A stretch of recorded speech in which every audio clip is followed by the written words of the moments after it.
Bonjour à toutes et bonjour à tous. Bienvenue sur ce nouveau webinaire Simplicure. Je suis heureuse de vous retrouver tous aujourd'hui. Aujourd'hui, on a la chance d'être accompagné de Guillaume Landry, donc seconde fois qu'il Bonjour. présente un webinaire pour nous du laboratoire donc New Roots. Donc ce webinaire est fait en collaboration avec bien sûr le laboratoire New Roots et aujourd'hui on va parler d'hyperperméabilité intestinale et Guillaume va nous présenter un protocole de soins pour choyer donc le cœur de notre santé, donc l'intestin.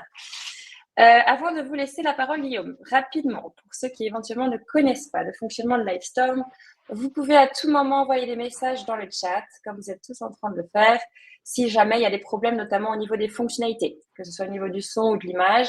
On peut vous aider si vous mettez vos petites questions ici. Si c'est des questions concernant plutôt la présentation, posez-les dans la rubrique questions qui se trouve aussi en bas à droite. C'est tout simplement plus simple pour nous ensuite pour répondre à toutes vos questions à la fin, puisqu'on va bien sûr garder une quinzaine de minutes sur la fin du webinaire pour répondre à toutes vos questions. Vous pouvez également, dans la rubrique des questions, voter pour celles qui vous semblent les plus pertinentes. Et donc, Guillaume commencera par répondre à ces questions-ci sur la fin de la présentation. Donc, n'hésitez vraiment pas, posez toutes vos questions tout au long de la présentation et puis on y revient sur la fin. Petit mot aussi, donc le replay sera bien disponible ainsi que la présentation en PDF depuis l'Académie sur Simplicure. Et pour ceux qui n'ont pas encore forcément l'accès, je vous envoie le lien tout de suite dans le chat. Et je vous laisse la parole, Guillaume, et je reviens sur la fin. Ok, bonjour à toutes et à tous. Bonjour Solène. Il va passer ça. Vous savez quoi, Solène? Je trouve ce photomontage assez hypnotique. Il me fait envie de sauter dedans comme dans un tube de glissade de piscine. Je ne sais pas vous. Enfin bon, bref, il faut rester enfant, n'est-ce pas? Bon, alors à défaut de piscine, sautons dans notre sujet du jour, l'hyperméabilité intestinale ou l'hyperperméabilité intestinale ou la porosité intestinale. Voilà, ça dépend un petit peu des sources littéraires que vous prenez. Avant tout, quand même, au nom de la compagnie New Roads Herbal, je vous remercie de nous accueillir une seconde fois cette année sur votre plateforme, maintenant Simplicure. Félicitations, vous faites un job excellent. Bonjour à toutes et à tous. Merci à vous, internautes, de prendre du temps pour vous joindre à ce webinaire qui présentera tout d'abord succinctement quelques éléments de définition et de réflexion un peu en lien avec l'hyperméabilité intestinale. Et dans un deuxième temps, on verra ensemble des produits de New Roots Herbal qui sont pertinents pour favoriser le retour à une intégrité de la fonction et puis une fonction optimale de la muqueuse intestinale. Voilà, je suis sûr que vous allez repartir avec beaucoup d'informations utiles. Pour rappel, rapidement, les informations de ce webinaire sont uniquement fournies à titre informatif et ne constituent aucunement des conseils médicaux. Et les participants à ce webinaire sont invités à obtenir l'avis d'un professionnel de la santé en ce qui concerne tout diagnostic ou traitement particulier. Voilà. Bon, rapidement, concernant ma personne, j'ai été formé en France, j'ai beaucoup travaillé à Montréal, j'ai été formé aussi aux États-Unis, j'ai un peu roulé ma bosse dans le domaine de la santé au naturel, la naturopathie, avec diverses casquettes comme vous pouvez le voir. Et puis avec New Roots, eh bien, je suis maintenant depuis quasiment 6 ans, le temps passe vite, formateur, conseiller technique en tant que naturopathe. Quelques mots sur la compagnie New Roots. C'est une entreprise québécoise qui est encore familiale. On peut dire que c'est un bel exemple de réussite entrepreneuriale dans le sens où ça a quand même maintenant 40 ans. Ça a été fondé par Peter Wills qu'on voit ici dans les années 85. C'est un Montréalais d'origine. C'est une compagnie qui rayonne maintenant au niveau international avec un catalogue de plus de 600 produits, 8500 partenaires de vente au détail dans 16 pays. Donc, vous voyez, c'est quand même une grosse machine. Bon, la liste des produits disponibles en France est beaucoup plus restreinte, mais ça couvre néanmoins une large diversité de conditions de santé. Chez Simplicure, c'est chouette parce qu'ils ont enrichi leur sélection de produits New Roots Herbal récemment. Ça a été étoffé. Ça vous permettra de travailler en l'occurrence sur la perméabilité intestinale qui est le sujet du jour. Alors, Peter, rapidement, parce que c'est important, je pense que vous ayez en tête cet aspect-là. Peter, c'est un obsédé de la qualité. Il a vraiment investi massivement dans un laboratoire d'analyse qualité qui est aujourd'hui à la fine pointe de la technologie, qui détient une des plus sévères accréditations ISO, ça s'appelle l'ISO 17025. Alors, pour vous donner une ordre d'idée, hein, pour obtenir cette accréditation, non seulement le laboratoire doit appliquer les plus hauts standards de qualité qui soient, mais aussi il se doit d'établir et d'inventer des nouveaux protocoles d'analyse, des nouvelles méthodes de tests qui vont être validées puis repris dans les laboratoires similaires à travers le monde. Donc c'est un labo in-house, hein, comme on dit en anglais, qui est devenu vraiment une référence dans le domaine de l'analyse qualité, dans l'industrie des produits de santé naturelle, en tout cas au Canada, et qui emploie plus d'une vingtaine de scientifiques à temps plein. Donc voilà, toutes les matières premières, tous les produits finis sont testés pour leur identité, pour leur pureté, leur puissance, etc. Les formules Newt, c'est aussi vraiment l'aboutissement d'un très long processus de recherche et développement, de revues de littérature qui sont réalisées par des docteurs en naturopathie et divers scientifiques. Donc voilà, quand vous choisissez Newt Bon, hein, vous choisissez en gros qualité et efficacité. C'est un peu ce qu'on cherche quand même. Voilà. Donc c'était rapidement un petit peu pour se situer la compagnie New Routes. Bon, maintenant, sautons dans notre sujet du jour avec cette diapo d'introduction. J'ai voulu nous mettre directement un petit peu dans le bain de l'approche fonctionnelle de la santé, c'est-à-dire de l'interdépendance de tous les systèmes du corps, hein, qui d'ailleurs définit une branche médicale que je trouve passionnante, qui s'appelle la PNEI, la psychoneuroendocrino-immunologie.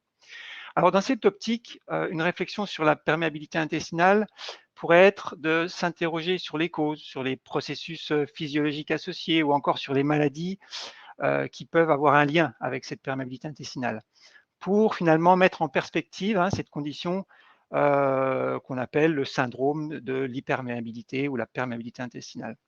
Alors, parmi les éléments les plus évidents qui ressortent de la littérature en lien avec cette perméabilité intestinale, il y en a 3 qui ressortent. C'est ce que vous voyez dans cette diapo, l'inflammation, les maladies auto-immunes, sur lesquelles je vais prendre quelques instants avec différentes diapos, parce que c'est des thématiques centrales dans cette réflexion. Voici une liste un peu, mais qui est non exhaustive évidemment, de maladies auto-immunes qui sont très communes et qui toutes, pour les cliniciens, en appellent à un moment donné à explorer les causes possibles, entre autres les facteurs de l'hyperméabilité intestinale, et du coup à trouver des leviers, en l'occurrence naturopathiques, hein, pour améliorer cette condition de santé. Alors, c'est quoi l'auto-immunité? Ça fait quand même écho à une notion qui est fondamentale, qui est au cœur de l'auto-immunité, qui s'appelle la tolérance. Le corps, en toute logique, est censé reconnaître et tolérer ses propres tissus, ses propres cellules. Mais dans le cas des maladies auto-immunes, comme vous savez, le système immunitaire, il s'attaque plus seulement aux éléments étrangers du corps, qu'on appelle des antigènes en passant, mais aussi aux propres cellules du corps. À ce moment-là, le corps perd alors ce qu'on appelle sa tolérance immunologique et va réagir inadéquatement en agressant le soi et en dégradant les tissus de tel ou tel organe qui vont être plus ou moins faibles selon les personnes. Voilà un petit peu comment ça se passe. Il faut savoir que l'incidence des maladies auto-immunes est à la hausse. Certaines ont quasiment triplé. Et une des pistes de compréhension de ces maladies, ça va se trouver un petit peu justement dans les sinusoïtés, un peu si je peux dire, de nos intestins. Je cite, l'incidence croissante des maladies auto-immunes serait due à des changements considérables au sein du microbiote intestinal. De plus en plus de preuves suggèrent que le microbiote intestinal joue un rôle dans le développement de nombreuses maladies auto-immunes, notamment les maladies inflammatoires de l'intestin, sclérose en plaques, diabète de type 1, polyarthrite rhumatoïde et j'en passe. Donc voilà, un lien ténu, évident entre perméabilité intestinale, auto-immunité et on va le voir, inflammation. Inflammation, qui est l'autre dénominateur commun de toutes ces maladies auto-immunes, qui fait aussi le nid, hein, de maladies cardiovasculaires évidemment, dégénératives aussi, on le sait, du cancer. Ça fait bientôt des décennies que ça est bien compris et vulgarisé. Voilà, je vous ai mis ici simplement un journal qui date maintenant, hein, 2004, vous voyez, donc c'est pas d'aujourd'hui qu'on connaît bien cette situation de l'inflammation, ce problème-là, qui est au cœur de la réflexion de l'hyperméabilité intestinale et de l'auto-immunité. Rapidement, hein, l'inflammation, vous êtes tous praticiens naturaux, mais je trouve toujours bien sympa de faire des petits rappels. C'est un état physique dans lequel une partie du corps devient rouge, enflée, brûlante, souvent douloureuse, avec perte de fonction au niveau cellulaire et tissulaire. c'est la réaction du système immunitaire à une agression qui va être soit externe, infection, trauma, brûlure, allergie, soit interne, des endotoxines par exemple. Et c'est un processus qui est dit ubiquitaire ou alors universel, c'est-à-dire qui concerne tous les tissus du corps et qui va faire intervenir tant l'immunité innée que adaptative. Alors voici un exemple de schéma un petit peu du cercle vicieux de cette fameuse inflammation qui, tout d'abord aiguë, hein, va perturber l'intégrité de la muqueuse intestinale, ça c'est maintenant bien démontré, et puis ensuite qui va devenir chronique, donc moins localisée, plus systémique, et qui va contribuer, comme on l'a dit, à différentes pathologies bien plus graves. On sait que le syndrome de l'intestin perméable, c'est un facteur de causalité directe des maladies auto-immunes, tout autant que les toxines environnementales et la génétique, par exemple.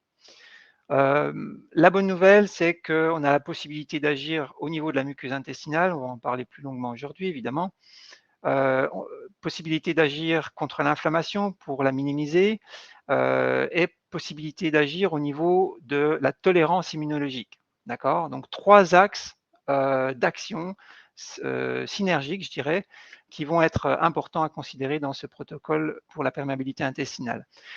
Ce syndrome de la perméabilité intestinale se traduit par une porosité anormale, hein, de la paroi de l'intestin grêle qui va entraver son rôle de barrière biologique, mais aussi ses diverses fonctions, qu'elles soient digestives, qu'elles soient métaboliques, immunitaires, etc.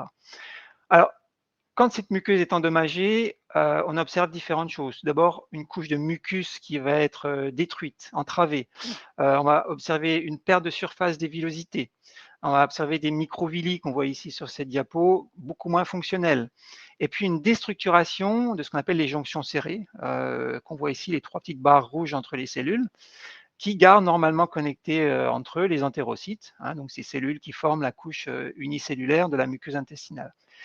Alors, quand la digestion se passe bien, ben, tant mieux, tout va bien, le microbiome est en santé, et puis les molécules simples, le sucre simple, l'acide éliminé simple, qui sont le fruit d'une digestion optimale, on va dire, traversent la muqueuse intestinale selon divers modes de transport qu'on a tous étudiés sur les bancs de l'école, d'accord, je ne reviendrai pas là-dessus. Mais dans un intestin poreux, eh bien, les molécules beaucoup plus grosses, des macromolécules qu'on dit donc non digérées, et puis d'autres aussi substances étrangères, hein, des virus, des bactéries malheureusement, des toxines en tout genre, vont traverser cette couche unicellulaire de la muqueuse qui est entravée, qui est déstructurée, et pénétrer dans les circulations tant lymphatiques que sanguines. Alors, un mot sur, parmi ces substances, sur ce qu'on appelle les LPS, les lipopolysaccharides, qui sont également appelés les lipoglycanes. Ça, c'est parmi les. Pourquoi j'en parle? Parce que c'est parmi les molécules les plus impactantes sur l'immunité en cas d'hyperméabilité intestinale.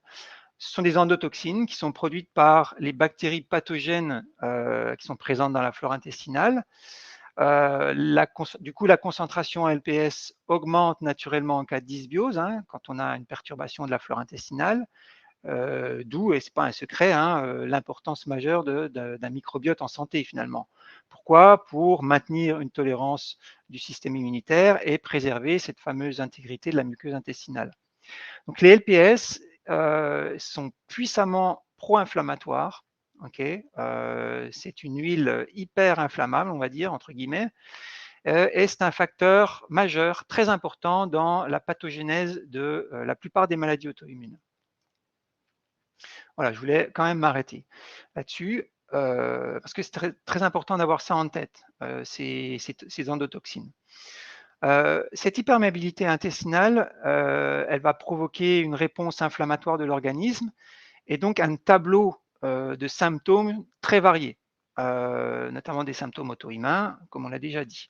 Voilà une liste dans cette diapo, évidemment non exhaustive, de troubles associés, hein, à cette perméabilité intestinale, comme des troubles gastro-intestinaux en tout genre, fatigue, troubles de l'humeur, santé mentale problématique, de la douleur dans les articulations, dans les muscles, problèmes hormonaux en tout genre, éruptions au niveau des phanères, de la peau, intolérance, problèmes gastro-intestinaux et auto-immunité. Alors, devant de tels tableaux, faut avouer quand même, hein, que souvent, en tant que praticien, il y a de quoi en perdre son latin, je dirais. Et la difficulté est bien réelle quand il faut comprendre des situations, de ce type. Donc un des premiers réflexes, vous le savez bien, c'est quand même de s'assurer que la personne est suivie par un spécialiste, qui aura diagnostiqué la maladie, gastro-entérologue, ou autre. Heu, je vais prendre le temps, de quelques diapos pour continuer sur la question de la maladie cœliaque, qui est un des exemples, des maladies auto-immunes. Il faut toujours garder en tête la grande complexité, hein, comme je viens de l'expliquer, de ces conditions de santé. Par exemple, on évalue à peu près à un tiers, 30%, les personnes avec ce qu'on appelle les MICI, donc les maladies inflammatoires chroniques de l'intestin, qui ont en fait une maladie cœliaque. D'accord. Donc il faut souvent avoir l'ouverture d'esprit de se dire, OK, il y a un diagnostic peut-être, mais est-ce qu'on est bien cadré? Autre exemple, on estime à peu près à 50 ou 70% dans les SI, donc les syndromes du côlon irritable, qui font légion malheureusement, qui auraient pour origine en réalité un SIBO, d'accord, donc qui se situe beaucoup plus au niveau du petit intestin. Et ça, c'est des protocoles d'accompagnement très différents, comme vous le savez. Donc, et le SIBO, ça impacte gravement la perméabilité intestinale, comme on vient de le voir avec les LPS. Donc, vous voyez, il faut bien garder à l'esprit la grande complexité d'une bonne évaluation de santé quand on a affaire à ces problèmes intestinaux et auto-immunitaires. C'est aussi pour le cas pour le diabète de type 1, insulinodépendant. Je cite, l'immunoréactivité morale de la maladie cœliaque devrait faire l'objet d'un dépistage non seulement au début du diabète, mais également chez les patients de longue date. Et si le résultat est négatif, eh bien, ce test, il faudra le faire tous les 2 ans, car on sait que la probabilité de développer la maladie cœliaque est extrêmement élevée chez donc les diabétiques de type 1 et inversement. Vous voyez, qui l'eût cru, hein, comme dirait l'autre. Donc bon, voilà, je voulais mentionner ça. Autre diapo, toujours en lien avec le cas de la maladie cœliaque, qui fait partie de ces maladies auto-immunes directement reliées à l'hyperméabilité intestinale, pour vous parler de cette fameuse zonuline que vous avez, j'espère, entendu déjà parler, qui est une protéine marqueur de la perméabilité intestinale. Merci Solène. Et qui augmente en cas de dysbiose, cette zonuline. Elle va augmenter dans l'intestin en cas de dysbiose, en présence de cette fameuse gliadine, hein, issue du gluten, en présence de concentration excessive de certains médicaments comme les INS, donc les anti-inflammatoires non stéroïdiens, et en présence de diverses toxines environnementales, métaux lourds, pesticides, etc. Alors, bon, vous voyez sur cette diapo, on voit qu'au contact sur le côté gauche, un petit peu, j'ai pas un petit scan, un petit laser là, mais je vais diriger l'attention. Sur le côté gauche, on voit qu'au contact des fragments de gluten en blanc qui sont non digérés, eh bien les entérocytes vont libérer un message qui va faire en sorte que l'entérocyte va libérer de la zonuline, la petite boule bleue là qu'on voit tout à gauche.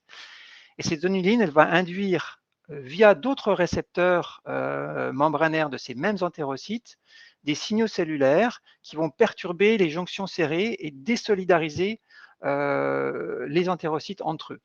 C'est le début de la porosité intestinale et c'est le début du passage anarchique, je dirais, du gluten en l'occurrence et d'autres macromolécules non digérées ou même digérées, de toxines, etc., etc. Alors, quand ce gluten il rentre, vous voyez, au sein de la cellule, derrière la muqueuse, pardon, bien les entérocytes vont réagir. Oh là, qu'est-ce qui se passe? Ils vont libérer des interleukines, hein, ce sont ces petits points là devant le lymphocyte qu'on voit, et qui vont informer ce lymphocyte, donc le système immunitaire, de dire il y a un problème, il faut réagir là. Ces lymphocytes, ils vont venir se caler entre les cellules de la muqueuse intestinale et malheureusement faire des grabuges. Et malheureusement, ça ne s'en arrête pas là. Ces fameuses molécules de gluten vont être prises au sein du système HLA, dans le système immunitaire, ici au centre, qui vont communiquer à des lymphocytes T, lesquels vont envoyer d'autres messages intracellulaires créant des cellules T qui vont, les cellules T killer, les killer T cells, comme on appelle ça, qui vont elles-mêmes agresser les entérocytes. D'autres processus vont faire maturer des lymphocytes B qui eux-mêmes vont produire des anticorps, lesquels vont réagir non seulement au niveau de la muqueuse intestinale, mais dans tous les tissus du corps. Voilà. C'est un petit peu l'objet de la diapo suivante, qui est beaucoup plus générale. Ça reprend un petit peu la même diapo qu'on vient de voir, mais sans l'approche maladie cœliaque, d'ordre beaucoup plus général. Vous voyez, on voit ici, on voit bien l'entrée des antigènes, donc les substances que le système immunitaire ne reconnaît pas, qui vont produire en interne, du coup, suite aux réactions du système lymphatique, du système immunitaire, pardon, une production d'anticorps. Ces anticorps, ce sont des protéines qui sont dites des globulines, qui sont capables de réagir en présence d'antigènes spécifiques. Alors voilà, les réponses immunitaires, il faut savoir qu'elles surviennent généralement préférentiellement face aux molécules protéiques, d'accord, de nature protéique. Un exemple, les personnes qui sont allergiques souvent au lait de vache réagissent principalement non pas au lactose, comme on peut entendre parfois, mais à la caséine du lait, qui est une molécule protéique. Donc c'est surtout la présence de peptides. Donc un peptide, c'est quoi? C'est 3 acides aminés ou plus grands, d'accord, ensemble. Donc des chaînes comme ça d'acides aminés qui sont au moins de 3 acides aminés, qui, dans la circulation sanguine et lymphatique, vont induire une forte réponse immunitaire. Ce sont ces peptides complexés qu'on appelle, qui vont complexer aux anticorps, pardon, qu'on voit ici sur le côté droit de la diapo, qui vont jouer un rôle majeur dans la plupart des réactions auto-immunes du corps dans différents tissus selon les personnes. Ça peut être au sein du cœur, des reins, des ovaires, de la prostate, du cerveau, etc., des muscles, etc. Voilà, donc je vous laisserai revenir à cette diapo qui digne d'un cours de physio, mais on ne prendra pas plus de temps là-dessus aujourd'hui. Alors, un des outils en nutrition en cas de maladie auto-immune, c'est évidemment le régime sans gluten et sans produits laitiers, qui est indispensable. Désolé d'en épeurer certains. Oubliez le béret, oubliez la baguette, le bleu de Bresse. C'est un régime qui doit être fait de manière très stricte quand on est face à une maladie auto-immune diagnostiquée. On ne peut pas griller du pain sans gluten dans un grille-pain qu'à griller du pain normal. On ne peut pas commander une friture au restaurant. On ne peut pas utiliser la brique de beurre familiale, etc., etc. Donc c'est vraiment très contraignant. Mais par contre, attendez-vous à des bénéfices clairs et évidents. 2 à 12 semaines selon la maladie. Moi, j'ai travaillé en clinique avec des docteurs en naturopathie. Les problèmes intestinaux, réponse dans les 2 ou semaines, voire moins. C'est très rapide. On voit une nette amélioration. Douleurs chroniques, ça prend un petit peu plus de temps, 2 à 8 semaines. L'exemple de l'acné, beaucoup moins de rougeur au bout de 2 semaines. Ça va prendre 1 mois ou 2 avant que les lésions puissent être réparées. Donc, vous voyez, c'est vraiment ce régime sans gluten, sans produits laitiers, un incontournable. Par contre, est-ce qu'on doit systématiquement mettre en place ce régime?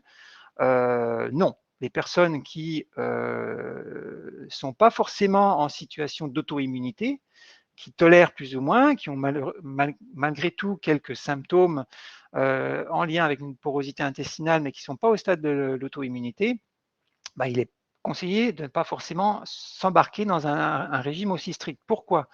Parce que toujours on revient à ce concept qu'on a discuté au début, le concept de tolérance immunitaire. La tolérance immunitaire, ça s'entretient. Pour qu'elle soit présente et efficace, entre guillemets, il faut l'entretenir. Et donc, c'est pas une hérésie que de manger un peu de gluten ou de produits laitiers, même dans ces cas-là. Avec beaucoup de modération, on s'entend. Donc voilà. Je voulais faire une diapo quand même un peu plus naturaux, 1 ou 2 diapos naturaux avant de plonger dans la nutraceutique, les produits à proprement parler. Voilà une autre diapo avant qu'on avance. Alors si évidemment, il est important de soulager la personne de ses symptômes, on vient de le voir avec l'exemple d'un régime particulier, il est aussi crucial d'agir en amont du processus pathologique avec une approche naturopathique pour prévenir ces 3 piliers que sont l'inflammation, l'auto-immunité, la dysbiose, hein, qui sont toutes en lien avec l'hypermobilité intestinale.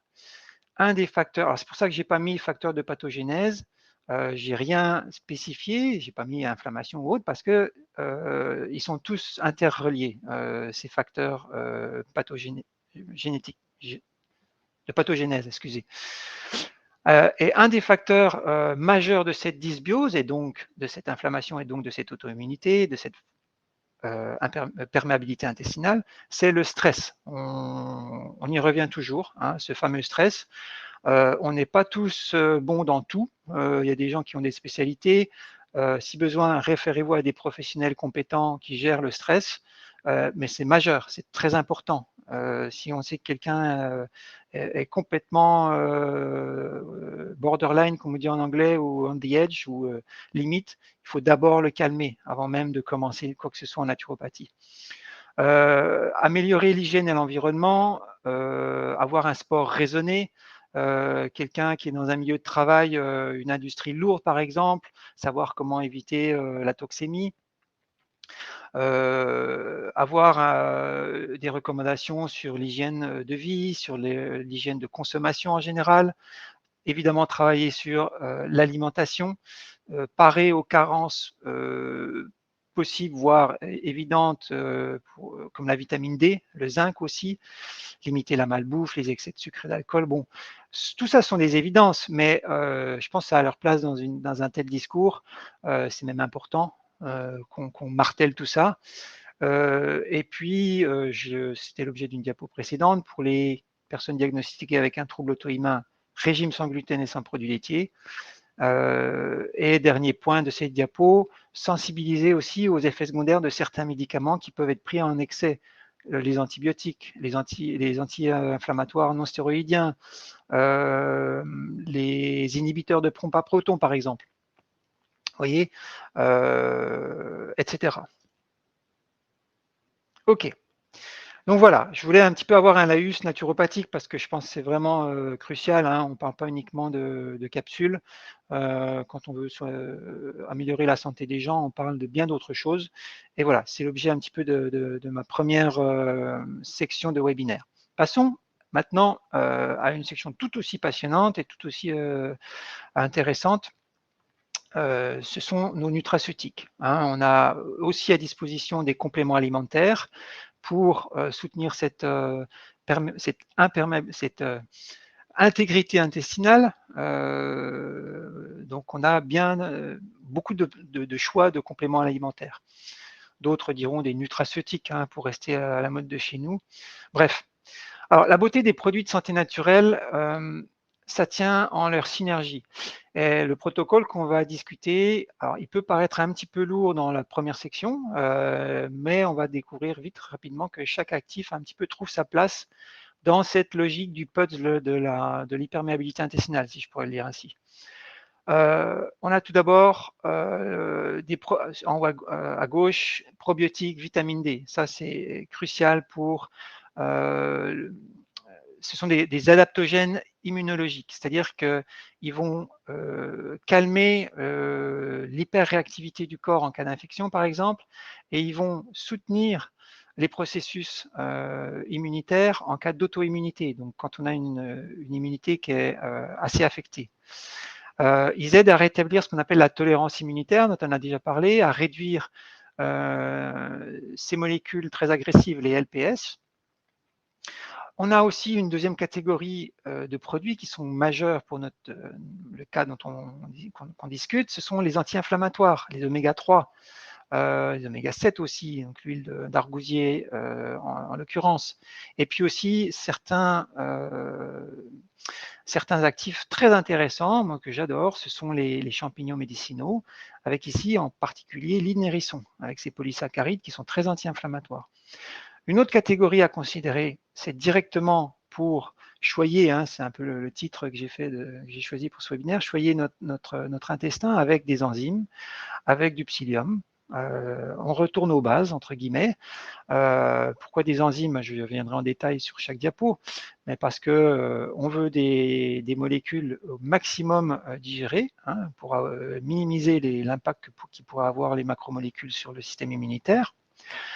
Et le grand classique des protocoles de l'hyperméabilité intestinale, la glutamine, qu'on va discuter, mais d'autres choses aussi. Le colostrum, le zinc, qui tous vont aider à réparer cette muqueuse intestinale et à nourrir les entérocytes. Donc un rôle structurel et fonctionnel. J'ai mis la multi, pourquoi? Parce qu'on sait qu'on a souvent des subcarences avec un intestin poreux qui a du mal à digérer et donc à assimiler des micronutriments. Voilà, le fameux protocole dont on va discuter aujourd'hui, que je vous propose, il y en a bien d'autres hein, dans tous les bouquins de naturaux et sur le web. Celui-ci est très percutant et donc je vais avoir plaisir à vous en parler aujourd'hui. C'est un protocole sur 4 mois, c'est environ le temps nécessaire pour qu'une muqueuse puisse se reconstituer, puisse retrouver des fonctions normales. Le premier mois va consister à mobiliser un petit peu toute la cavalerie, comme vous pouvez le voir. Et puis les 3 mois suivants, eh ben, ça va consister, si vous voulez, à solidifier en profondeur un peu les bienfaits des premières actions des actifs, avec des champignons médicinaux, des anti-inflammatoires et des probiotiques à nouveau. Et rien n'empêche, pour chacune de ces phases, d'enrichir ce protocole d'une multi, d'une vitamine D, d'enzymes, etc. D'accord? Alors, premièrement, réguler, reconstruire, renforcer. J'ai mis ici, un petit schéma, on va dire une flèche un petit peu qui nous rappelle nos frises d'histoire à l'école, mais c'est pas séparé. On reconstruit en même temps qu'on régule, on renforce en même temps qu'on reconstruit, etc. Donc, il faut vraiment voir ça comme des phases interconnectées entre elles, entre guillemets.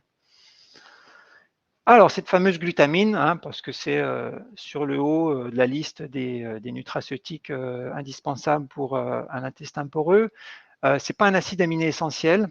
Le corps il peut facilement épuiser ses réserves, ce qui la rend conditionnellement essentielle, plus particulièrement dans des pathologies qui sont auto-immunes. C'est un acide aminé qui est donc non essentiel. Malgré tout, c'est un carburant majeur essentiel pour les cellules intestinales. Ça joue un rôle crucial pour favoriser la prolifération et la survie des cellules intestinales, précisément ce qu'on veut pour réparer un intestin poreux. Alors, il y a diverses études cliniques qui montrent des bénéfices vraiment significatifs de la glutamine sur la perméabilité intestinale chez des personnes qui sont atteintes de la maladie de Crohn, du sida, du syndrome du côlon irritable, chez des athlètes de haut niveau aussi, chez des personnes sous chimiothérapie et même des enfants prématurés. Et puis, c'est un antioxydant qui est précurseur de la synthèse du glutathion. Ce fameux antioxydant, je ne vais pas passer trop de temps, mais il est fondamental pour maintenir notre corps, pour maintenir la toxémie du corps basse. Ça aide à réduire les radicaux libres plus bas qu'ils ne devraient. Posologie de cette L-glutamine, 5 grammes par jour dans un verre d'eau au petit déjeuner, dès les premiers jours, pas le soir, parce que ça peut jouer un petit peu sur l'endormissement chez certaines personnes.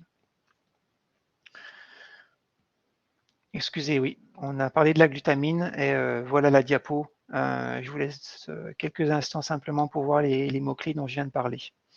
Désolé pour le petit retard de diapo.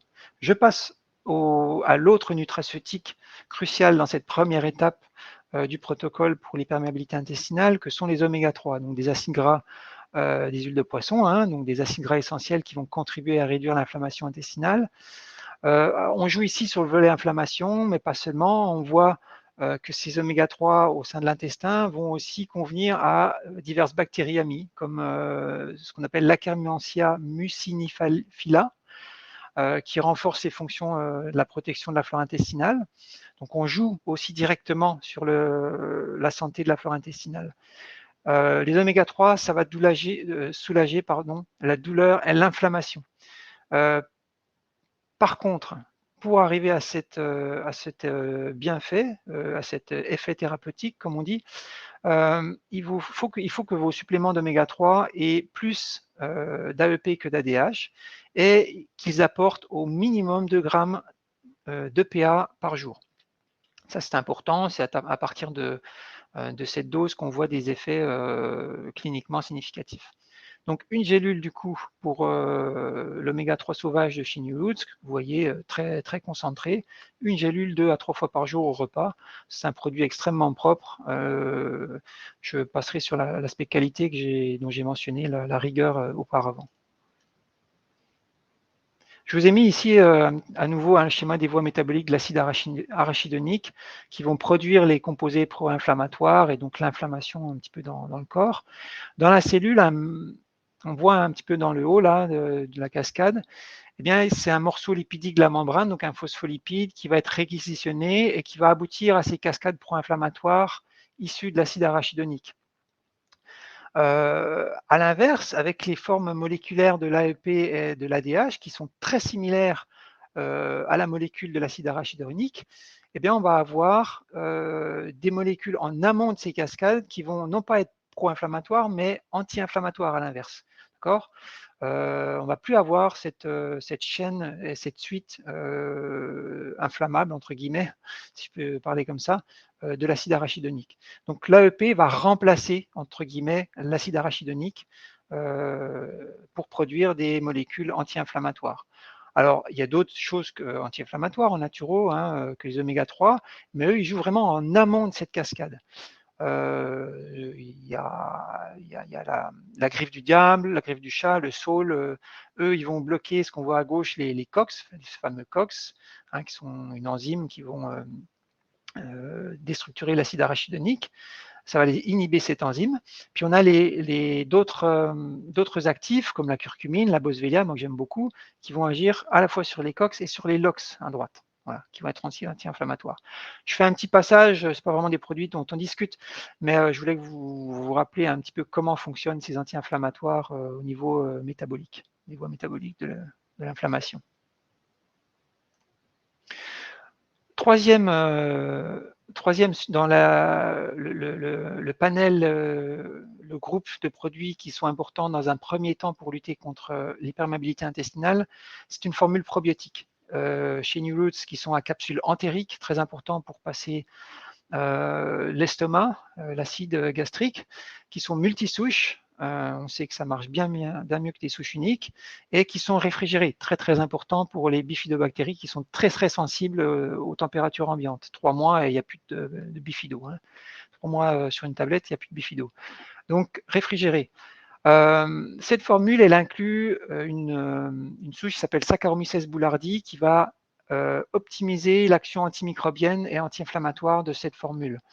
S. boulardii, c'est une levure en fait, c'est pas une bactérie, c'est une levure qui est non pathogène et qui est très efficace contre le candida. On a beaucoup d'études qui ont validé son utilisation dans le cas même de maladie de Crohn, de syndrome du côlon irritable, de diarrhée dans le cadre du VIH. Et puis, c'est ce qu'on prend dans les hôpitaux pour lutter contre l'acé difficile. Donc, très, très efficace. Entre autres priorités pour ce qui concerne l'intestin perméable, S. boulardii a montré qu'il pouvait maintenir l'intégrité des jonctions communicantes qui se trouvent entre les entérocytes et qui va aider au renouvellement de ce qu'on appelle la cadérine E, qui est un composant qui se trouve à la surface des cellules et qui leur permet d'adhérer les unes aux autres, les cellules, les entérocytes, je parle. Donc, vous voyez le lien avec la porosité intestinale et S. boulardii. Donc, très, très intéressant cette formule, très spécifique, dans un premier temps, pour la porosité intestinale. Donc, pourquoi un probiotique? J'élargis un petit peu les perspectives de la prise du probiotique parce que ça renforce la couche mucosale, ça renforce la structure épithéliale de l'intestin, ça empêche la prolifération de bactéries, de levures, ça prévient la production de ces fameuses LPS très nuisibles, ça renforce les défenses et la tolérance immunitaire de l'organisme, ça améliore l'absorption et l'assimilation des nutriments parce que ça aide à produire des bonnes enzymes dans la flore intestinale, ça va aider la flore aussi intestinale à produire certaines vitamines fondamentales, vitamines du groupe B, vitamine K, et puis ça aide à réguler certaines voies métaboliques comme l'absorption des acides gras, du calcium, du magnésium. Posologie dans notre protocole, une capsule par jour au petit déjeuner. Pourquoi ajouter des fibres? L'objectif dans ce début de protocole, c'est de prévenir la constipation, d'optimiser l'élimination des toxines, les LPS et autres, sans irriter le côlon et l'intestin et sans endommager la structure qui est déjà pas mal agressée, d'accord. Donc Psyllium Plus, c'est une excellente source de fibres, hein, il y a 10 à 30% de mucilage. Ça a des propriétés laxatives. Pourquoi? Parce que le psyllium va permettre de gonfler, va gonfler pardon, avec son enveloppe au contact de l'eau. Ça va former une masse un peu gélatineuse qui va maintenir des sels bien hydratés, bien molles, et puis qui va permettre de stimuler les contractions réflexes de l'intestin et l'évacuation des sels et donc des toxines. Donc, excellente source de fibres. L'hibiscus, anti-cholestérolémiant. La réglisse, ça joue sur le système nerveux entérique, donc sur l'axe intestin-cerveau. C'est un hypertenseur. La stevia, ça a des propriétés antidiabétiques. L'inuline, c'est une source de prébiotiques pour la microflore. Et pourquoi il y a un peu de girofle? C'est parce que ça a des propriétés antibactériennes pour les micro-organismes pathogènes. Donc, vous voyez, c'est une belle formule très complète, très synergique, pas juste une poudre de psyllium, mais on l'a agrémentée d'un ensemble de plantes qui sont pertinentes à utiliser dans ces situations-là. 1 à 2 cuillerées à thé par jour avec beaucoup d'eau, ça j'insiste beaucoup, beaucoup d'eau avec le psyllium, au déjeuner, direct dès le matin pour créer la motilité, pour stimuler la motilité intestinale. Un mot sur l'enzymothérapie, ça ne fait pas partie du protocole présenté, mais ça mérite quelques réflexions. C'est un produit qui pourrait en toute logique avoir sa place, plus particulièrement chez les personnes âgées, dont la production d'enzymes, on sait, est largement restreinte hein, avec l'âge, ou dans le cas où la personne soit cœliaque, on en a parlé beaucoup. Pourquoi? Parce que cette formule contient un ingrédient clé qui s'appelle la DPP4. Donc c'est une enzyme spécifique qui décompose le gluten. Formule très concentrée avec du DPP4, pardon, donc, qui va donc aider hein, à déconstruire ces macromolécules non digérées pour prévenir hein, le passage de toutes ces macromolécules qui vont mettre le feu aux poudres, entre guillemets. Ça va aider à prévenir les gaz, les ballonnements, malabsorption, les intolérances, etc. Pour les sportifs, hein, les athlètes qui ont besoin de manger beaucoup, ça va les aider à digérer. C'est super en voyage quand on va dans d'autres pays, hein, qu'on n'a pas l'habitude de manger, qu'on peut s'abîmer l'intestin, ben, ça aide beaucoup pour les fêtes évidemment. Voilà. Et dans le cas du protocole, 1 à 2 capsules au repas, si besoin. D'accord, je vous laisse évaluer ça. Un mot sur la vitamine D, hein, dont la carence a été très clairement liée à la santé du microbiome, au problème de santé du microbiome, pardon, et aussi à l'intégrité de la muqueuse intestinale directement. Il y a des études observationnelles qui montrent que les personnes avec la sclérose en plaques, avec le diabète de type 1, polyarthrite rhumatoïde, ont des faibles taux de plasmatique de vitamine D. C'est un adaptogène immunologique. On veut renforcer l'immunité innée, on veut favoriser la tolérance immunologique avec la vitamine D3. D'un point de vue structurel, pour ce qui est de la question de la perméabilité intestinale, la vitamine D, eh bien, c'est grâce à son action sur les constituants protéiques des jonctions serrées entre les entérocytes que la vitamine D permet le maintien de cette intégrité hein, de la muqueuse intestinale. Et elle s'avère très thérapeutique dans toutes ces maladies auto-immunes qu'on a mentionnées. Donc 1000 à 2000 unités par jour pour tout le monde, en tout cas pour les adultes, pardon. Au long terme, ça c'est un classique. Je voulais vraiment passer là-dessus. Et puis, un autre nutraceutique qu'on peut ajouter à toutes les phases de ce protocole, qui n'est pas clairement mentionné dans le protocole, mais qui devrait être dans vos esprits quand vous travaillez là-dessus, c'est une multi. C'est un nutraceutique multinutrimax qui est vraiment unique, une très belle formule qui apporte une large diversité de micronutriments, d'extraits de plantes, et qui est là pour combler les subcarences liées à la malabsorption en lien avec la porosité intestinale, pour lutter contre l'inflammation.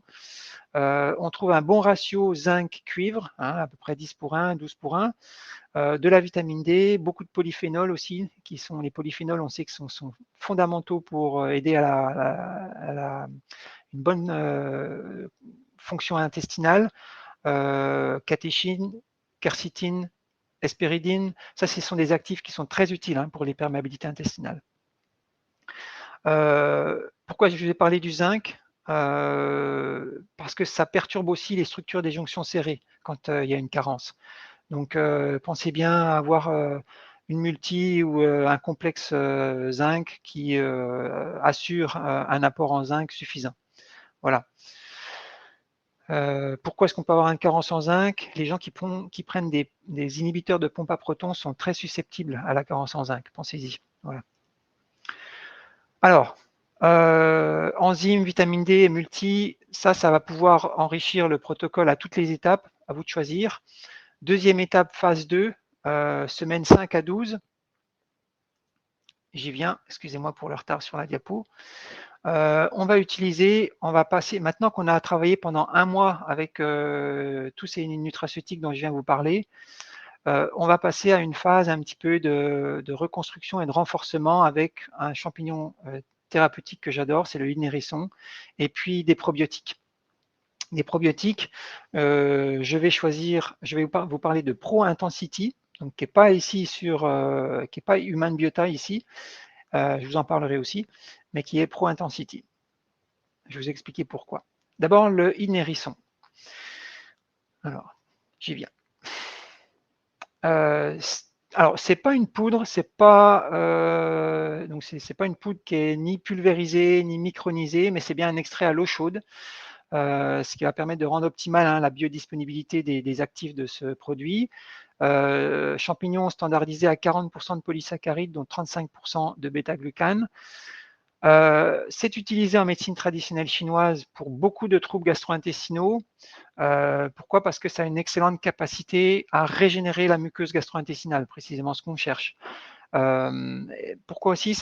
On sait que ça aide à favoriser la prolifération de bactéries amies dans la flore intestinale, donc prévenir la dysbiose.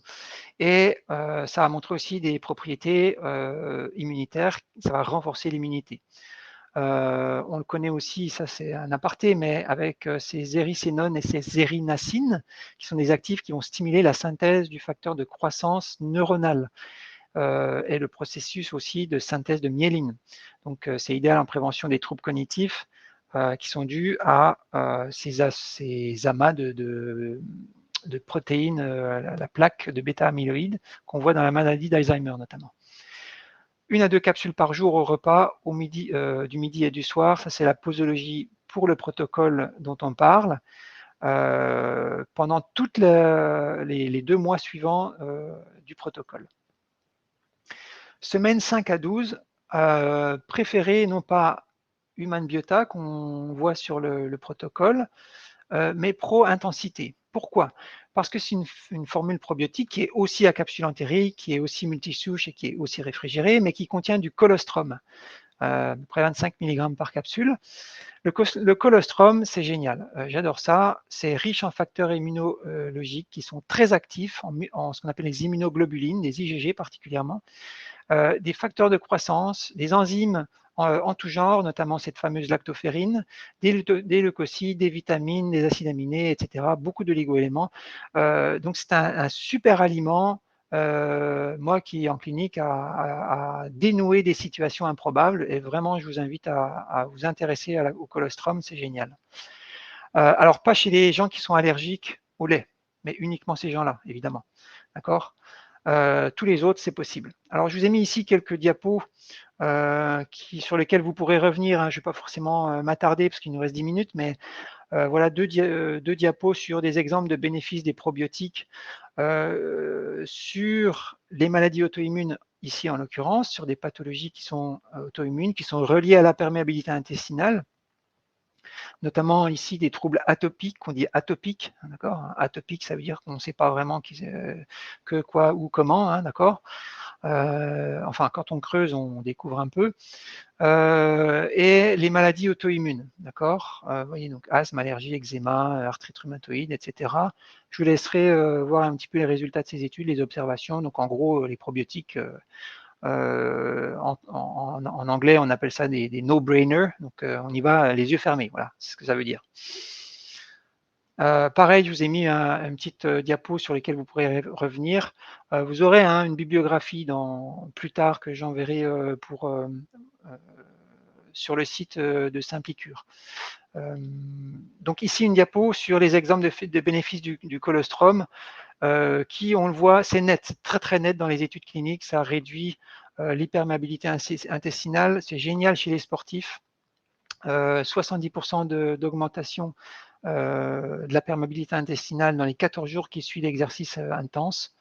Donc pensez au colostrum qui fait partie de cette belle formule Pro Intensity de New Roots que je vous invite à utiliser dans une deuxième phase du protocole à la place de cette Human Biota qu'on voit ici en fin de liste, qu'on utilisera par contre en fin de protocole. Voilà. Semaine 13 à 16, on peut changer de probiotique. Donc, on va avoir 3 probiotiques différents tout au long de ce protocole. Le boulardi dans un premier temps, qui est génial pour vraiment lutter, qui est un antibactérien, antifongique, qui répare les entérocytes. Dans un deuxième temps, le colostrum, qui va vraiment aider aussi à nourrir ces entérocytes et à reconstruire, vraiment consolider cette reconstruction de la muqueuse. Et dans un dernier temps, Human Biota, dans une dernière étape, qui va être un type de probiotique intéressant parce que ce sont des souches humaines uniquement qui vont vraiment plus aider à l'installation des souches amies dans l'intestin. Et puis l'huile d'argousier, dont je vais parler quelques instants. Je fais vite, Solène, pour laisser la place aux questions. Il me reste juste un petit mot sur l'oméga 7, qui est l'huile qui prend soin des muqueuses, c'est vraiment l'oméga auquel vous allez penser pour les muqueuses. Et donc, quand on parle de muqueuses, eh bien, évidemment, on parle de notre muqueuse intestinale. C'est un puissant anti-inflammatoire, un puissant régénérateur des muqueuses, du tube digestif, des voies respiratoires, du système gynéto-urinaire et même des yeux. Beaucoup d'études intéressantes sur les ulcères gastro-duodénaux, sur le syndrome de Sjögren. J'espère que je le prononce bien, Sjögren, pardon, qui, vous savez, c'est un syndrome qui dessèche les muqueuses oculaires et buccales. Donc l'argousier, ça va vraiment choyer cette muqueuse en fin de protocole. Ça va l'aider comment dire, à apporter des omégas qui sont très antioxydants, très anti-inflammatoires, mais pas seulement des omégas, des vitamines liposolubles, des caroténoïdes, des stérols, l'oméga 7 qui est l'acide palmitoléique. Voilà, je vous ai mis dans les notes que vous trouverez en ligne dans un futur proche différentes propriétés de cet oméga 7. Celle dont on parle aujourd'hui, c'est sa capacité vraiment à choyer, à adoucir les muqueuses et à soutenir leur régénération. Voilà les ingrédients. Bon, rapidement, c'est une huile qui est pas uniquement du fruit, mais aussi de la graine d'argousier. Je sais qu'il y a des gens qui sont attentifs à des détails comme ça, donc vous le voyez. Et il y a aussi dans cette formule un peu d'huile de goji, qui a une très très forte concentration en polysaccharides qui vont lui conférer des propriétés très antioxydantes, donc très bénéfiques en amont de l'inflammation. Donc voilà, un produit génial, extraction au CO2 supercritique, donc très pur, très concentré, 200 mg par jour, une fois par jour, ça c'est la dose qu'on cherche dans la posologie. Et le Human Biota, voilà, pour terminer, qui est le dernier probiotique que vous allez utiliser parce que c'est un probiotique qui favorise, on va dire, cherche mon mot, la pérennisation un petit peu de l'équilibre de la flore intestinale avec 12 souches probiotiques d'origine humaine, donc 7 lactobacilles et 5 bifidos, qui vont vraiment couvrir l'ensemble du tractus intestinal. Voilà, une capsule par jour au repas pour ce fameux protocole. Alors, rapidement, je vous invite à consulter les fiches techniques des produits New Roots sur le site Simplicure pour plus de détails sur les ingrédients, sur les références bibliographiques. Et vous trouverez aussi un PDF sur le thème de la perméabilité intestinale qui reprend le protocole qu'on vient de voir. Et puis une bibliographie qui est associée à ce webinaire. Solène, chers amis, merci pour votre patience Merci infiniment pour votre attention. Merci beaucoup Guillaume, tout ça a été très clair. Et puis ouais, vous l'avez bien dit, le protocole sera directement disponible depuis l'académie sur Simplicure. Donc je vous ai remis le lien dans le chat pour ceux éventuellement qui n'ont pas encore l'accès. Et éventuellement, pour ceux qui ne connaissent pas, je vous présente rapidement l'outil. Guillaume, je vous invite à regarder un petit peu les questions en attendant. Oui. Et comme ça, on y passera dans un instant. Et pour les participants éventuellement qui connaissent déjà l'outil, vous pouvez également aller voter pour les questions que vous trouvez les plus pertinentes. Et on commencera par ça. Donc, Simplicure, c'est une plateforme sur laquelle vous allez pouvoir faire des recommandations de compléments alimentaires. Et l'idée, c'est que sur la plateforme, il y a une quarantaine de laboratoires, dont Neuroute Serval, bien sûr. Et donc, vous allez avoir plus de 700 références au catalogue et vous allez pouvoir créer une recommandation de A à Z pour votre consultant, votre patient et lui envoyer. Lui, après, n'a qu'à cliquer sur le lien de la recommandation pour faire sa commande. Mais pour que ce soit un petit peu plus parlant, de toute façon, je vais vous partager mon écran et vous montrer comment très rapidement faire une recommandation via Simplicure. Hop là. Du coup, ici, on arrive sur l'interface Simplicure. Pour créer une recommandation, il vous suffit de cliquer sur Créer et vous allez pouvoir ici directement sélectionner le client à qui vous souhaitez envoyer la recommandation ou créer un client si ça n'a pas été fait en amont. Hop. Pour ajouter les produits, vous cliquez ici et là, donc, vous avez accès à l'intégralité du catalogue. Aujourd'hui, on a vu un petit peu le protocole pour l'hyperperméabilité intestinale pour choyer un petit peu les intestins. Donc, si on veut essayer de reproduire cette recommandation, on peut utiliser les filtres. Donc, par exemple, on va chercher les produits Neuroute dans le listing des marques, des laboratoires. Et après, on peut aller chercher, par exemple, les nouveautés pour voir tous les nouveaux produits qui ont été ajoutés de chez Neuroute, donc juste hier sur la plateforme. Et si on veut reproduire la phase numéro 1 pour réguler dans un premier temps, on va aller ajouter éventuellement la glutamine. On peut ajouter le proboulardi, et le psyllium. À chaque fois, vous avez accès de toute façon à des fiches produits en cliquant sur la vignette où vous avez toujours un descriptif du produit, la formulation et les conseils d'utilisation. Et donc là, il nous manque juste un produit. Si on veut reproduire la phase numéro 1, ça sera les oméga 3. Et donc, si on veut chercher oméga 3, il vous suffit de taper dans ce cas oméga 3 ici et vous allez retrouver les différents produits adaptés de chez Neuroute. Une fois que c'est bon, vous allez pouvoir changer, si vous le souhaitez, les instructions de prise avant d'envoyer à votre client. Celles qui sont ici ont été transmises par le laboratoire, donc il n'y a pas d'erreur, mais vous pouvez les modifier. Et une fois que tout ça, c'est bon, vous pouvez même vérifier d'ailleurs les apports nutritionnels sur l'ensemble de la recommandation, si ça peut être pertinent, notamment si on ajoute des complexes ou des multivitamines.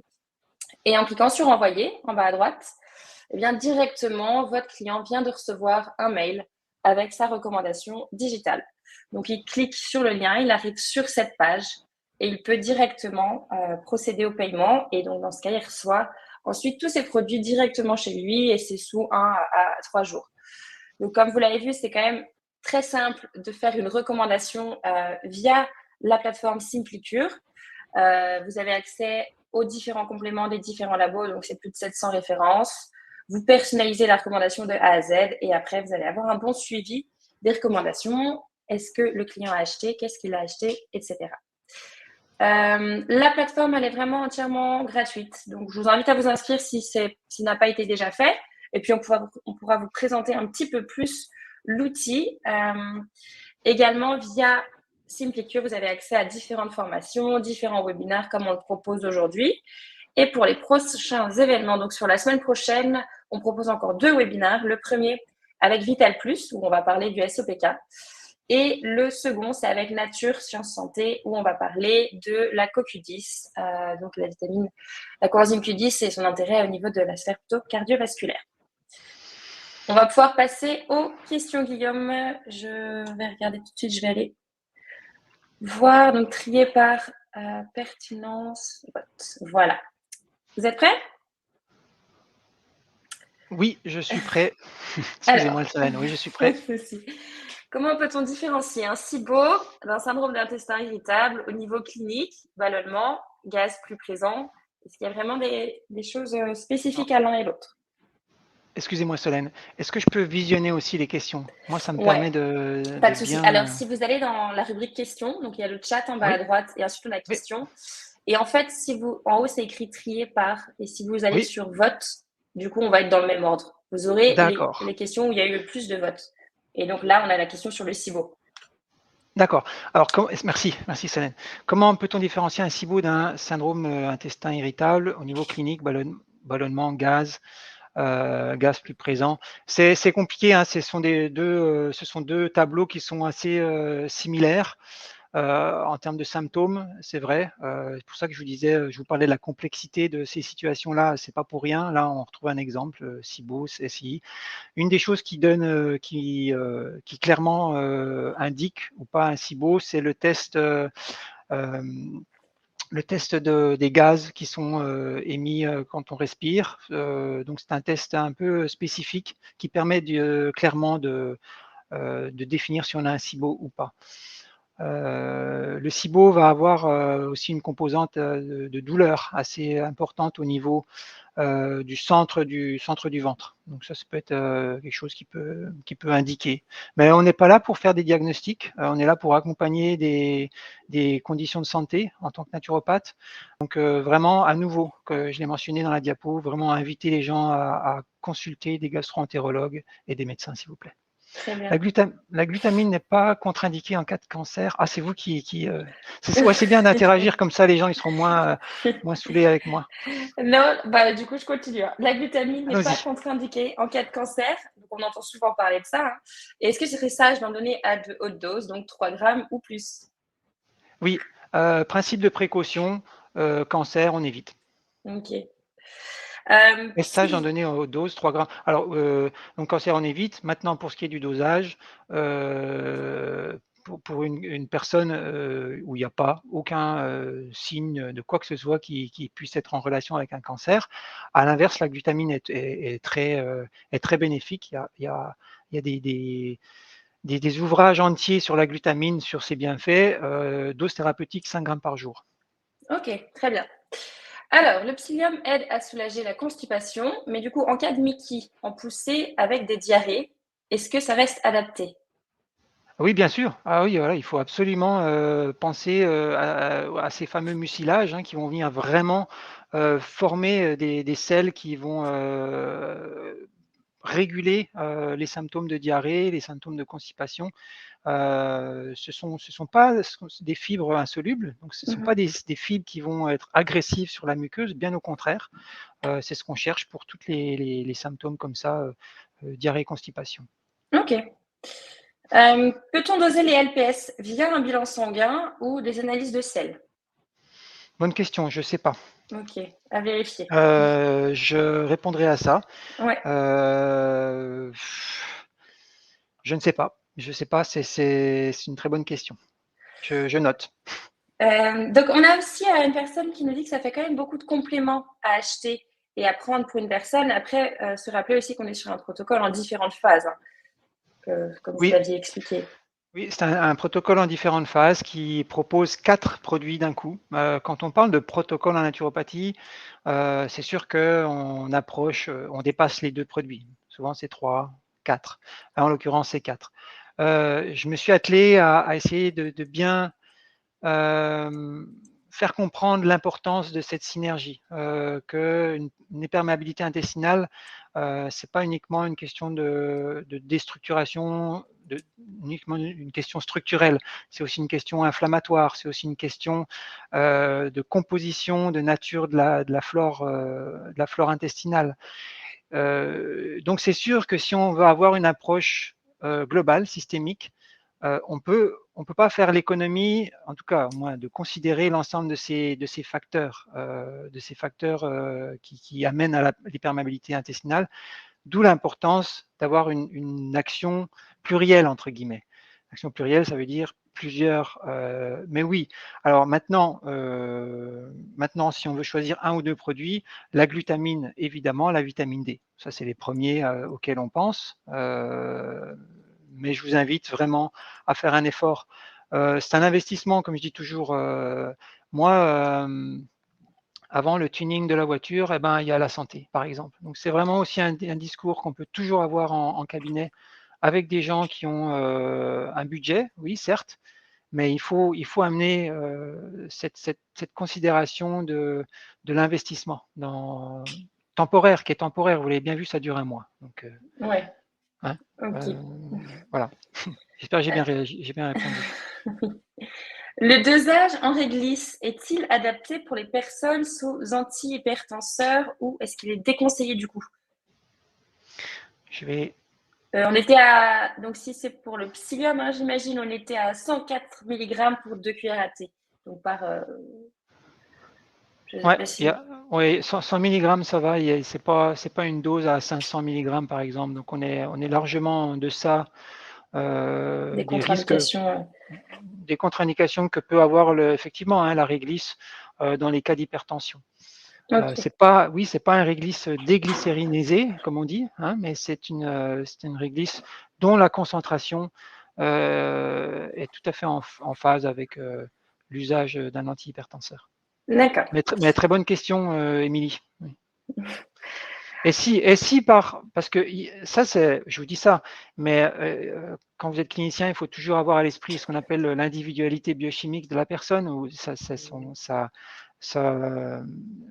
comment elle va réagir elle-même. Si vous voyez que la pression monte avec l'usage de Psyllium Plus et que on sait que c'est éventuellement la réglisse qui crée ça, on arrête Oui, bien éventuellement. sûr. Ça, c'est voilà. En cas de SIBO, à quel moment conseilleriez-vous le protocole d'hyperperméabilité intestinale? Peut-être une fois que le SIBO est éradiqué ou en même temps que le traitement anti-SIBO? Avant tout, le SIBO, c'est un protocole bien spécifique que vous avez peut-être déjà entendu discuter sur cette plateforme Simplicure, enfin anciennement Compliment Pro, j'imagine. C'est assez à la mode de parler du SIBO. C'est un protocole bien spécifique qui met vraiment l'accent sur les principes actifs antibiotiques naturels qui sont vraiment les premières étapes à considérer. Donc, avant tout, aller avec le SIBO si c'est diagnostiqué. Ok, Ensuite, travailler l'intestin, d'accord, enfin très bien. la perméabilité intestinale. Alors, au niveau de la vitamine D, est-ce qu'il ne faut pas qu'il y ait une analyse sanguine avant de la conseiller? Oui, dans l'idéal, évidemment. Maintenant, on peut avoir à l'esprit la littérature qui indique que la moitié de la population est en carence de vitamine D. Donc, il faut savoir que vous êtes au magasin, vous dites la moitié des gens qui sont autour de moi sont en carence de vitamine D. Donc, ça donne un petit peu le là. Ça ne veut pas dire que tout le monde va être en carence. Il faut simplement, dans la discussion d'un bilan de santé, il faut demander, est-ce que vous travaillez à l'extérieur? Est-ce que vous êtes toujours vous voyez, donc faut évaluer. Maintenant, oui, effectivement, dans l'idéal, on peut avoir la vitamine D, mais moi, j'invite toujours les personnes à avoir une prise de vitamine D. Ok. Ensuite, on a une question concernant l'origine du colostrum. Je ne sais plus si vous l'aviez indiqué. Rapidement, colostrum d'origine bovin, Ok. Nouvelle-Zélande, donc exempt de pesticides, d'antibiotiques, et ils sont très bons les Néo-Zélandais pour soigner leur bétail. Donc voilà, ça vient de là-bas. Ok. Alors, la marque New Roots étant canadienne, les frais de port sont-ils plus élevés? Non. Non, non, les frais de port ne sont pas plus élevés. Si c'est présent sur la plateforme Simplicure, les frais de port s'élèvent de toute façon à 3,99 si c'est en dessous de 60 euros. Et sinon, c'est offert, quel que soit le laboratoire. Alors, avez-vous eu de nombreux retours d'amélioration du confort digestif et d'une réelle restauration de la muqueuse intestinale en utilisant le protocole? La réponse est oui, puisque c'est un protocole qui a été monté par des partenaires cliniciens et praticiens qui travaillent avec New Roots Herbal, des docteurs en naturopathie, des praticiens européens aussi, qui ont utilisé ce protocole et qui, oui, ont eu des résultats au sein de leur pratique clinique. Voilà. Très bien. Pourriez-vous expliquer pourquoi vous référencez les migraines comme MAI dans la diapo MAI? Maladie auto-immune. Ouais, je Ok. retourne sur la diapo. Du coup, est-ce que peut-être vous pourriez expliquer pourquoi est-ce que les migraines sont référencées ici? Je recherche un petit peu. Alors oui, il y a différents types de migraines, effectivement. C'est une bonne question, c'est une bonne question. On pourrait effectivement ne pas forcément la classer sous ce fameux parapluie que j'ai indiqué dans la liste de certaines maladies auto-immunes. On peut avoir des migraines liées à une crise de foie, par exemple. On peut avoir des migraines oculaires. On peut avoir des migraines qui ont des origines différentes, effectivement. Certaines migraines, quand on dit migraine, on parle d'inflammation, parce qu'on parle de douleur au niveau de la boîte crânienne. Qui dit inflammation dit parfois une réaction auto-immune à l'origine. Alors c'est, comment on dit les jeunes ici? Ça m'a fait rire l'autre jour, c'est peut-être capillotracté comme on dit, mais voilà, ça peut expliquer, tiré par les cheveux. Mais bonne question Julie, il peut y avoir des origines auto-immunes qui ont une composante inflammatoire dans les migraines, effectivement. Ok. J'espère que Julie, vous prenez contact avec moi, on pourra discuter plus avant, parce que c'est vrai que ça nécessite que je retourne un petit peu faire mes devoirs sur cette diapo, sur ce détail de la migraine.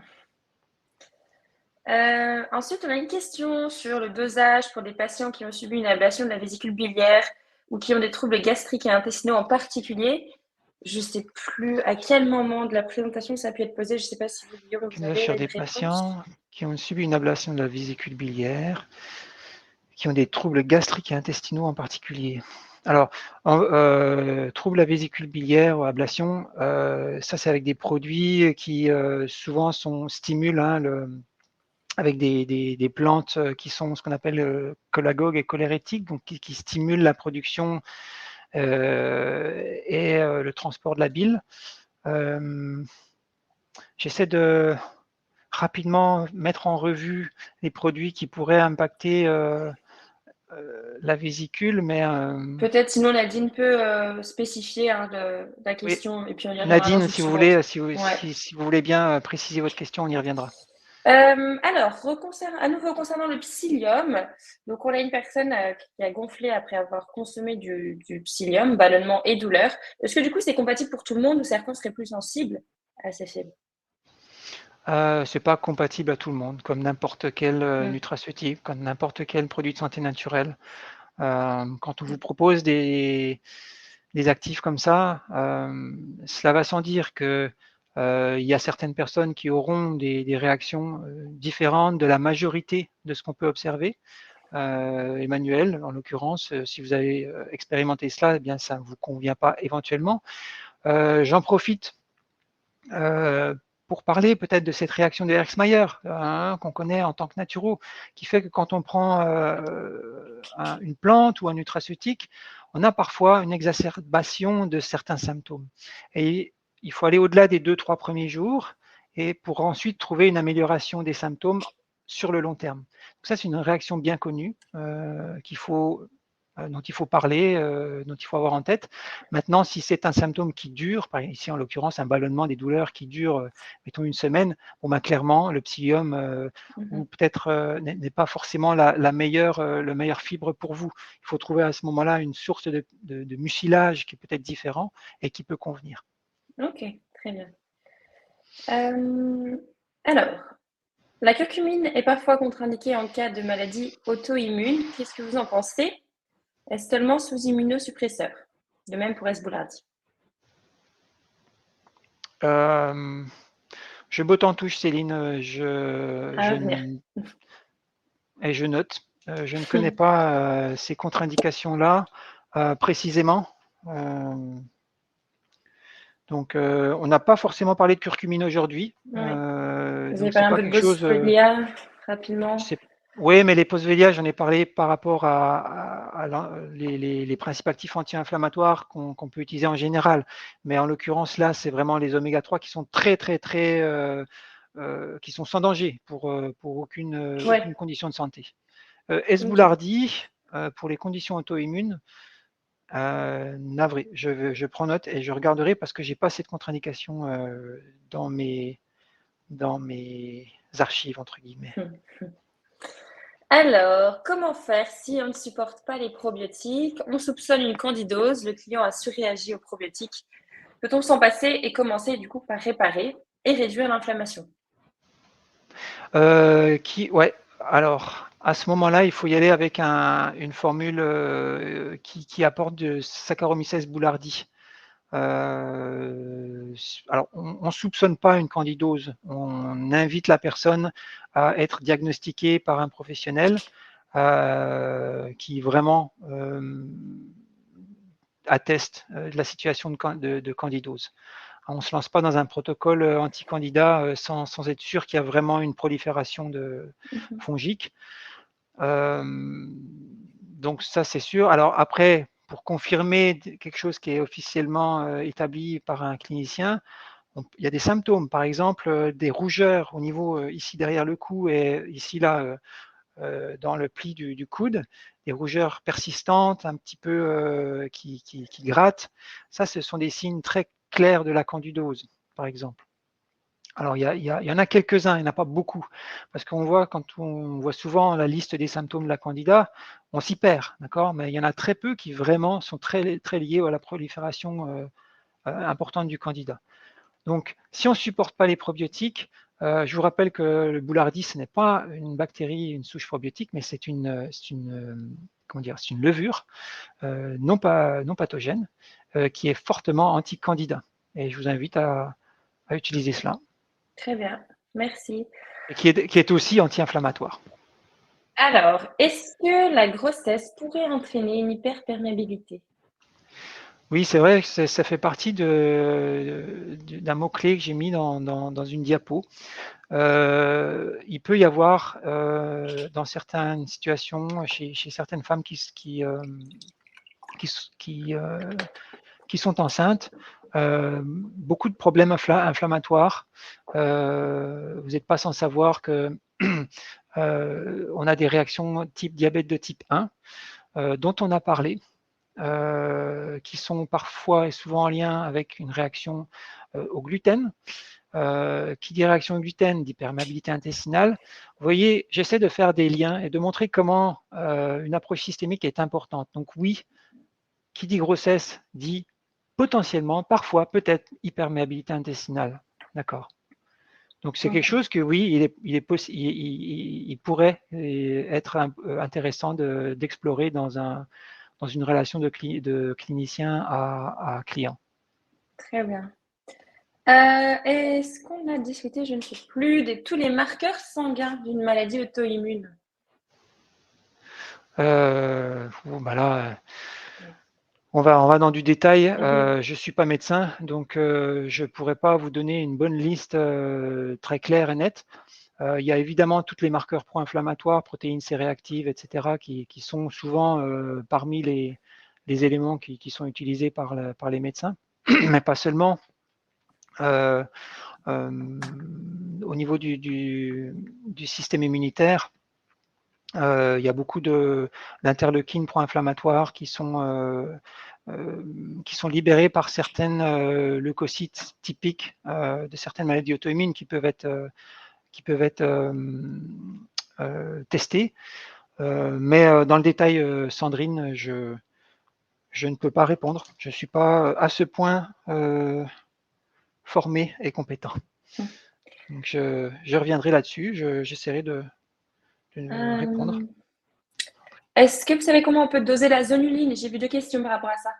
Oui, la zonuline. Alors c'est chouette. J'ai trouvé en fait qu'il est possible. Alors il y a des laboratoires privés qui offrent le test de la zonuline, mais il est aussi possible de demander à son médecin de faire prescrire un test de la zonuline. C'est relativement bon marché, une cinquantaine, soixantaine d'euros. J'ai remarqué, en tout cas là où j'habite, par exemple en Franche-Comté, j'ai vu qu'on pouvait accéder au test de la zonuline qui peut être prescrit pour une somme relativement accessible. Voilà. Ok, Donc c'est un test de sel, si ma mémoire est bonne. très bien. Je n'ai pas parlé des tests, ça peut être l'occasion, mais le test de la perméabilité intestinale, ça se fait effectivement par la zonuline et puis par le mannitol, qui est un autre test de l'urine. Voilà. Ok, très bien. Merci pour la précision. De rien. Après, on va essayer. Je ne sais pas s'il y a une ou 2 questions auxquelles vous vouliez répondre en priorité. Puis après, on va Il y a un devoir. lien entre hyperméabilité intestinale et bruxisme. Je ne sais pas, Wade. Tout ce que je peux vous dire, c'est que bruxisme et parasitose, il peut y avoir des liens. Donc, qui dit parasitose dit toxine, qui dit toxine dit inflammation, hyperméabilité intestinale, qui dit parasitose dit possiblement métaux lourds, donc vous voyez, enfin bon, bref. Métaux lourds, parasitose, bruxisme. Mais hyperméabilité intestinale, directement comme ça, je ne pourrais pas vous donner un oui clair et net. Est-ce que les probiotiques restent au niveau de l'intestin ou doivent être apportés régulièrement, quotidiennement? Alors les probiotiques, il n'y a pas de probiotiques qui restent ad vitam aeternam dans l'intestin, d'accord? La colonisation de l'intestin, ça se passe quand on naît, par certaines souches bien spécifiques, par exemple Acidophilus infantis, qui vraiment colonise, on appelle ça colonise l'intestin, mais dans les produits que vous trouvez sur les tablettes, ce sont des probiotiques qui sont plus ou moins de passage, d'accord? Et ceux qui sont de souche humaine, oui, restent plus longtemps que certaines autres souches, ça ne veut pas dire que ces autres souches ne sont pas bénéfiques sur certaines conditions de santé. Donc voilà pour votre question, HH. Est-ce qu'il y a d'autres questions auxquelles vous voulez répondre en priorité? Après, sinon, je peux faire comme la dernière fois. Je ne sais plus si je vous les avais envoyées la dernière fois ou si on avait réussi à répondre à tout parce qu'il y a encore pas mal de questions. Mais par contre, au niveau du timing, on va être un petit peu juste. Je ne sais pas s'il y en avait peut-être une ou deux auxquelles vous vouliez répondre en priorité.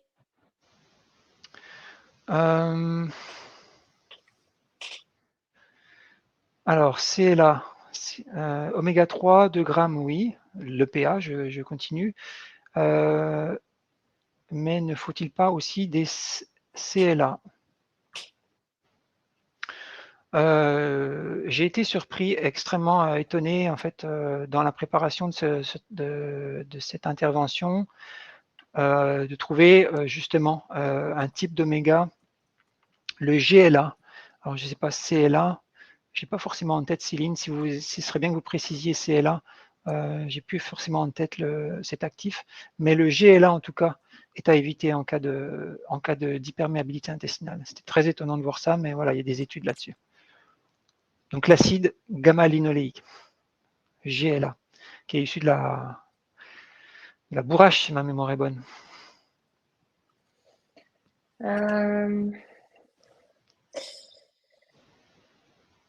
Bon, il y avait d'autres questions trio, sinon je vous envoie tout ça. Hein.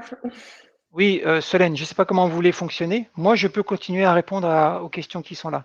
Je n'ai pas forcément de problème. Ça peut se faire en live maintenant pour ceux qui souhaitent le rester, ou ça peut être dans un courriel que je vous envoie pour répondre à chacune des questions.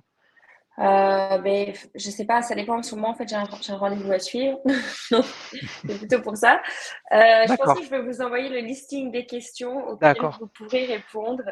Parce que je les ai de toute façon après sur le logiciel et comme ça, vous pourrez prendre le temps de répondre à chaque participant. Merci à tout le monde, en tout cas, d'avoir été là aujourd'hui. Merci beaucoup, Guillaume, encore pour la présentation. Merci Solène, merci à tous. Tout sera dispo sur la plateforme, donc que ce soit le protocole, il sera bien sûr présent, le replay, la présentation en PDF, et Guillaume vous prépare aussi une présentation avec un peu plus de notes, où vous aurez donc des petits récaps, c'est ça? Exact, je vous laisserai à toutes et à tous certaines notes des diapos, puis je finirai de répondre aux questions auxquelles on n'a pas eu le temps de répondre, désolé. Mais écoutez, merci à tout le monde. On se donne rendez-vous la semaine prochaine pour de nouveaux webinaires. Merci Guillaume. Et puis, oui, pour rappel, tous les produits Neuroutes Herbal sont bien présents sur la plateforme Simplicure. Bon après-midi à tout le monde et puis à très bientôt. Merci, au revoir Solène, merci à toutes et à tous. Au revoir.